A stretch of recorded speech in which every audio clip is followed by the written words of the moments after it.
the monarchy strikes back. After more than 50 years in exile, former King Simeon's vote was much more than symbolic. I really didn't think that we would have such a landslide. It was really quite a surprise. It was also a tremendous decision.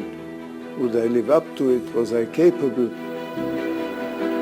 Simeon was just a boy when he was crowned king in 1943. At the age of 6, he led a country which was a reluctant ally of Nazi Germany during the Second World War. And then in September 44, the Soviet troops marched in, and there was a coup d'etat. And after that came the period where my uncle and other regents, plus a number of people, were executed. We left from this house, as a matter of fact, right from this door. We boarded the so-called royal train, and what worried my mother was that they noticed that there were Russian soldiers. They suddenly thought of the very worst. I mean, we would be taken somewhere and done in, but it didn't happen, obviously, since I can answer your questions here today. We never thought that this would last 50 years. And suddenly, the way west was opened. This did not look like a planned move from the communist authorities, but rather another panicked response by a government giving way to the parliament of the streets. Watching the news of the fall of the wall, literally, this is where I started thinking, well, there might be a chance that eventually we would see Bulgaria again. Simeon returned from exile to huge crowds in 1996. From what part of the road to the center was literally a sea of people.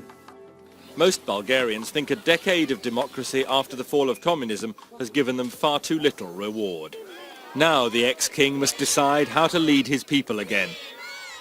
I self-demoted myself to be prime minister rather than stay with a hypothetical title of king to be able to be more useful. To me, it was something which was against everything I had been taught over the years, that the king wouldn't meddle in direct politics.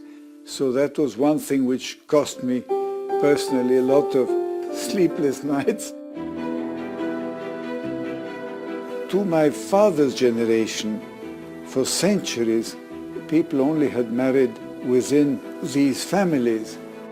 My generation on, people started marrying persons who were out of the royal families. Well, this in itself shows that monarchy is not something stale, stuck and back in history.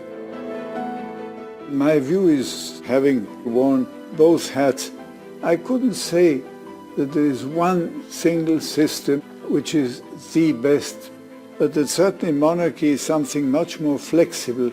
The politician, which I have been, works with sort of 4 years term or 5 years term.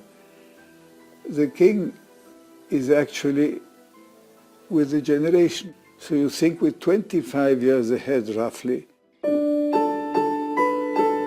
I think the more people get a little bit upset with their politicians, the more monarchy has function.